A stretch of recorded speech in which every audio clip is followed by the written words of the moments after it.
भारत का पड़ोसी मुल्क पाकिस्तान में पिछले कुछ दिनों से भयंकर हलचल चल रही है। वहां पर इतनी ज्यादा ये चीजें बिगड़ी हुई हैं कि हम आपको बताएं कि पहले तो बलूचिस्तान में यानी कि वहां पर बीएलए का एक बहुत बड़ा अटैक हुआ, जो कि बताया जा रहा है कि पिछले 10 सालों में सबसे बड़ा बीएलए ने यहां पर अटैक किया।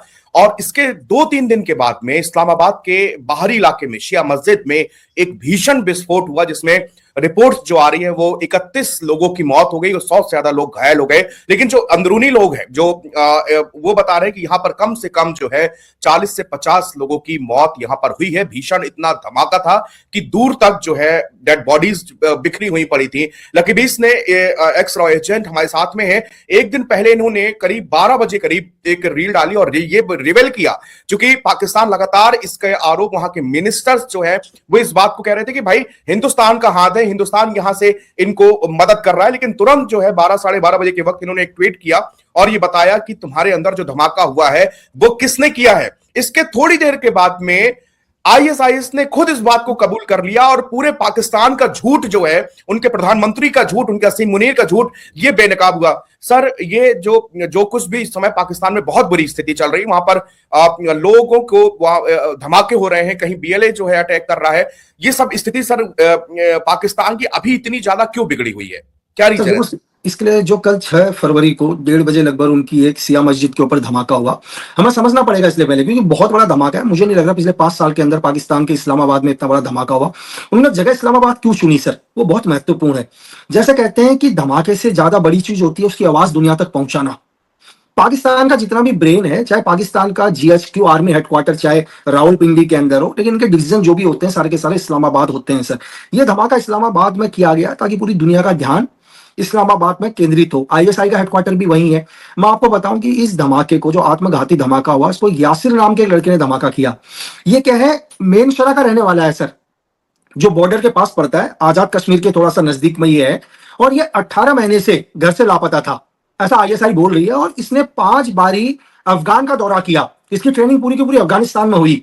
अभी आईएसआई ने इनके घर के 3 मेंबर को अरेस्ट किया हुआ है और एक अदर टोटल 4 आदमियों की इसमें अरेस्टिंग करी गई है। तो ऐसा नहीं है कि इसने धमाका 6 फरवरी को किया, लेकिन इससे पहले 5 बार इसने रैकी भी करी थी उस जगह की। और दुनिया की अलग अलग मीडिया जो बोल रही है कोई 30 मरे हैं, कोई ये मरे। अभी तक जो इनपुट कहते हैं, सोर्स कहते हैं, 69 आदमियों की हत्या हो चुकी है इसमें, 69 की। सर, अभी तक ये 69 का फिगर कहीं नहीं बताया जा रहा। 40 हार्डिस 31 32 या 40 के अंदर ही कई जगह रिपोर्ट्स आ रही है। खुद पाकिस्तान की जो न्यूज आउटलेट्स हैं सर, वो भी इसी आंकड़े को, जो फिगर है ये 69 का आंकड़ा सर, ये बहुत मतलब ये बहुत बड़ा ये इसका मतलब ब्लास्ट किया गया ये। सर देखिए, ये जो यासिन नाम का लड़का है, ये कहां का रहने वाला है? केपीके का रहने वाला है, ठीक है। खैबर पख्तूनख्वा का रहने वाला है। वहां पर किसकी गवर्नमेंट है? वहां पर अभी भी पीटीआई की गवर्नमेंट है। आज पीटीआई और सरकार के बीच में मतभेद हैं। कहने का मतलब है जो आर्मी, आसिम मुनीर ने क्या किया है सर, कई टाइम से जेल में रखा हुआ है ना, जेल के अंदर है। तो पहली चीज क्या है, ऐसा नहीं है कि सिर्फ पीटीआई या आम लोग ही नाराज हैं, आर्मी के बड़े ऑफिसर भी आसिम मुनीर से नाराज हैं सर। ऐसा नहीं है। मैं आपको एक चीज बता रहा हूं, लोगों को शौक लगेगा, पाकिस्तान की जनता को शौक लगेगा। आपको क्या लगता है कि पाकिस्तान की आईएसआई को कहीं ना कहीं धमाके की जानकारी नहीं होगी सर?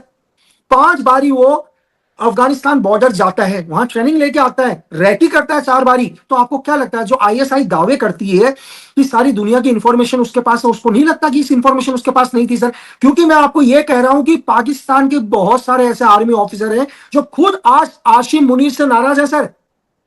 क्यों? आज सोचिए कि उन्हें सीडीएफ बना दिया, चीफ डिफेंस फोर्स बना दिया। इससे पाकिस्तान के जितने भी बड़े ऑफिसर हैं सब आज आसिम मुनीर से नाराज हैं, लेकिन खुल के कोई सामने नहीं आ पा रहे सर।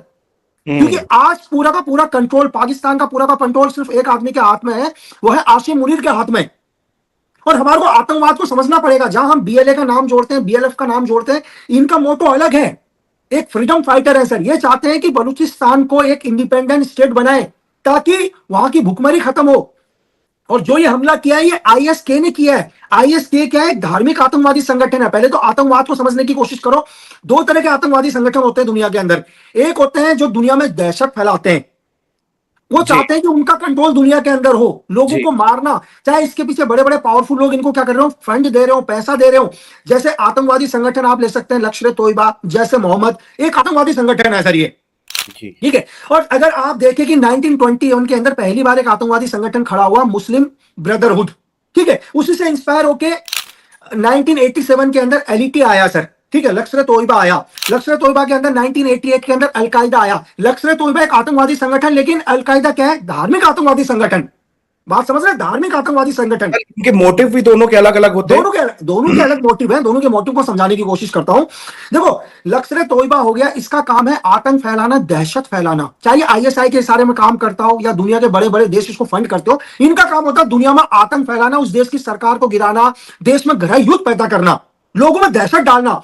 बस इनका मोटो यही है। ये जिहाद के नाम पर आतंकवाद फैलाते हैं, ये आर्मी के ऊपर हमला करते हैं, मासूम इनोसेंट लोगों के ऊपर हमला करते हैं, गोलियां चलाते हैं, ब्लास्ट करते हैं, लेकिन इनका मोटो सिर्फ एक होता है, आतंक फैलाना।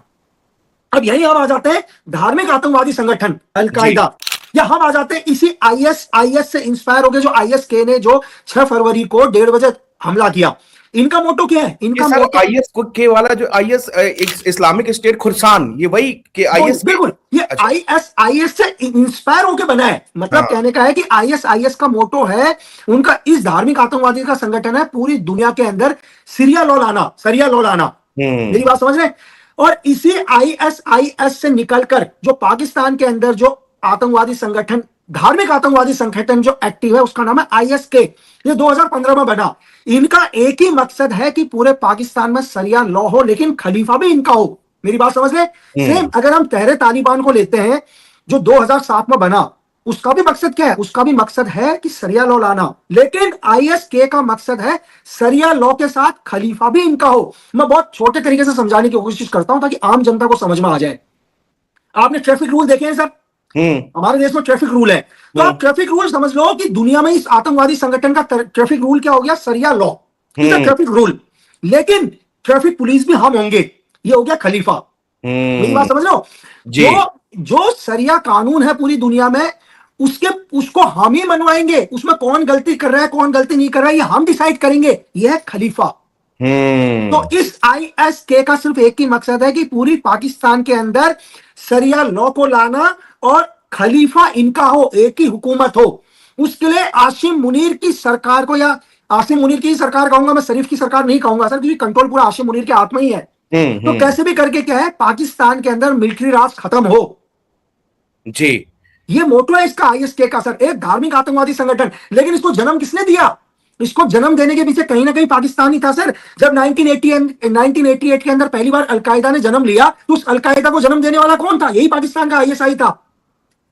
बैकफुट से पाकिस्तान के आईएसआई ने उनको ट्रेन किया। आज यही धार्मिक आतंकवादी संगठन इनके हर रोज धमाके कर रहा है। कल इनके मस्जिद में धमाका होगा ना सर। अब देखो एक चीज और, ये सिया मस्जिद था, शिया मस्जिद थी, सिया मस्जिद। तो आईएसके का जो मेन टारगेट है वो सिया मुस्लिम बहाऊ लोग भी हैं सर। ये सिया लोगों को टारगेट करते हैं। आप अगर इनके पिछले धमाके चेक करो तो इन्होंने ज्यादातर टारगेट इनके कौन रहे? इनके सिया मुस्लिम ज्यादा टारगेट रहे हैं सर। तभी कल मैंने 12 बजे बता दिया था कि ये धमाका आईएसके का किया हुआ है। मैंने उनके पैटर्न को समझने की कोशिश करी, जो भी मुझे इनपुट मिले उस इनपुट के आधार पर मैंने बताया। क्योंकि सर ये कोई नहीं बता। और दूसरी बात है, ये लोग लगातार कल से भारत के ऊपर, इनके मिनिस्टर्स जो है कह रहे थे कि भारत की ओर से इनको ट्रेनिंग मिलती है, भारत की तरफ से इनको जो है फंडिंग होती है। बार बार वो सर भारत को नाम लिए जा रहे थे सर। तो ये उसके बाद भी जब ये आपने बताया, और उसके मुझे लगता है कि आधे या पौना घंटा हुआ कि खुद जो है आईएस ने इसकी जो है क्रेडिट ले लिया कि भाई हमने ही किया है। हमने नहीं सर, ये बात आईएसआई के आसिम मुनीर से पूछनी चाहिए।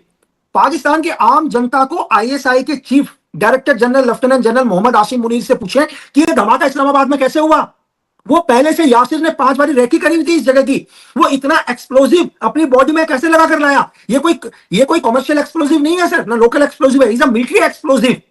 एक प्लास्टिक एक्सप्लोजिव का यूज हुआ है जिसको दुनिया की मिलिट्री यूज करती है। तो कैसे यासिर के पास वो प्लास्टिक एक्सप्लोजिव पहुंचा? कैसे वो तुर्कम बॉर्डर को क्रॉस करके इस्लामाबाद तक पहुंचा? ये बात तो आईएसआई ने अपनी जनता को बताना चाहिए।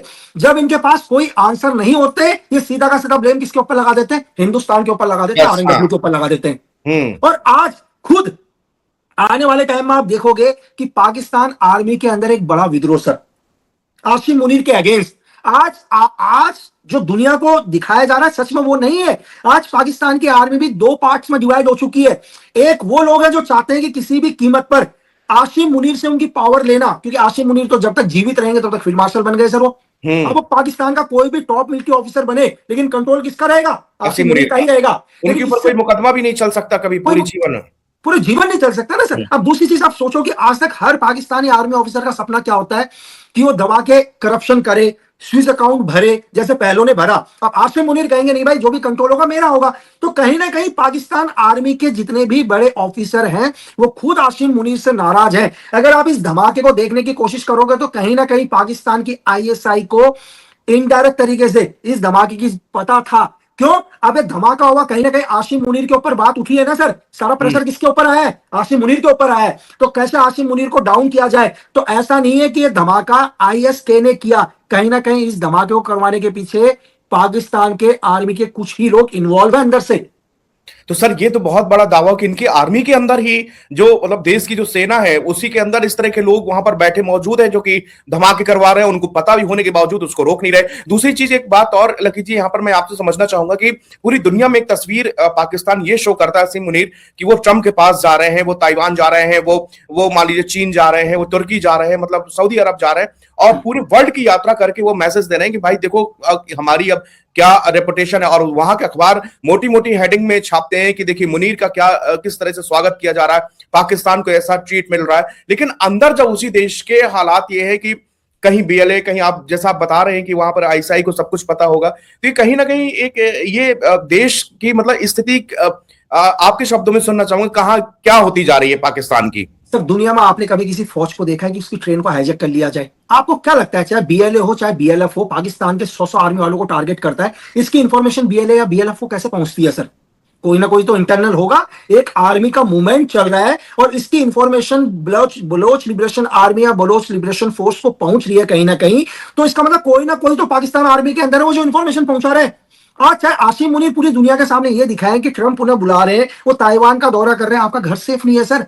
आपके घर में एक आदमी बॉडी में एक्सप्लोजिव बांध के 70 लोगों की हत्या कर देता है सर, 200 लोग घायल हो जाते हैं। आप क्या करोगे ट्रंप के पास दौरा करके? आपकी अपनी आवाम सेफ नहीं है। जो जो कहते हो जो मस्जिद आपकी धर्म स्थल है, उस मस्जिद में एक आतंकवादी घुस के अपने आप को ब्लास्ट कर देता है। आप क्या धर्म पढ़ा रहे हो लोगों को सर? जबकि असीम मुनीर तो अपनी पूरी सेना में ही कट्टरवाद, पूरी आर्मी के अंदर वो कहते हैं कि जो है दाढ़ी बड़ी करो, और किस तरह के हिंदुस्तान के खिलाफ वो बयानबाजी, मतलब ऐसा कट्टर व्यक्ति जो है उस देश का आर्मी चीफ है जो कि हर वक्त उसका एक ही मकसद है हिंदुस्तान को टारगेट करना, हिंदुस्तान को टारगेट करना। अभी भी कहा जा रहा है जो ये सब धमाके या पाकिस्तान के अंदर जो सिचुएशन है, लकी सर आपसे ये सवाल मैं करूंगा कि ऐसा भी एक रिपोर्ट्स आ रही कि असीम मुनीर जब भी कभी किसी चीज में फंसते हैं या विवादों में या उनको समझ में आता है, कहीं ना कहीं पाकिस्तान धमाके करके और पूरी दुनिया को ये मैसेज दिया जाता है कि देखो हमारे देश के अंदर धमाके हो रहे हैं और इसमें हिंदुस्तान का हाथ है। यूनाइटेड नेशन तक में ये लोग चिल्लाते हैं। सर मैंने आपको सिंपल ये बता दिया कि इस धमाके की अगर सच में जांच की जाए, जांच कौन करेगा? जांच तो कोई नहीं करेगा ना सर। ऐसा तो हम जांच करने जाएंगे, या ऐसा तो है नहीं कि क्या कहते हैं एफबीआई जांच करने आएगी, सीआईए जांच करने आएगी, कोई एमडब्ल्यूएस जांच करने आएगी। जांच तो आईएसआई करेगी। तो ये धमाके की जानकारी पहले से ही आईएसआई को पता थी सर। आप मेरी बात समझ रहे हैं? ताकि पूरी दुनिया का ध्यान को डाइवर्ट किया जाए। आज पूरी दुनिया का न्यूज क्या चल रही है सर? इस्लामाबाद में धमाके, इस्लामाबाद के अंदर धमाके। क्यों? अब इसी धमाके के आधार में क्या करेंगे आसिम मुनीर? भीख मांगेंगे, एड फंडिंग लेंगे सर। धमाके भी खुद ही करा रहे हैं, एड फंडिंग भी खुद ही मांग रहे हैं। मेरी बात समझ रहे हो?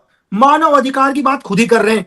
तो अपने कुछ एक लोगों को मरवा दो और हजारों करोड़ की एड फंडिंग लो। क्या ऐसा पॉसिबल है? एक आदमी 5 बारी अफगानिस्तान जाता है, अफगानिस्तान में ट्रेनिंग लेके आता है, 4 बारी रैकी करता है। मेरी बात समझ रहे हैं? 4 बारी रैकी करता है सर इससे पहले, उसके बाद ये धमाका होता है। तो इसका ये तो अगर कोई लोकल होमगार्ड भी इस चीज की जांच करेगी तो वो भी बता देगी यार मिस्टेक कहां पर है करके। और आप बोलते हो कि आपकी आईएसआई तो दुनिया की सबसे एजेंसी में से एक है। तो मैं लास्ट में आपको सिर्फ एक ही लाइन में ये समझाने की कोशिश करना चाह रहा हूं सर, या आवाम को ये बताऊंगा, दुनिया को ये कहना चाहता हूं कि जो हमें दिखाई दे रहा है सच में वो नहीं है।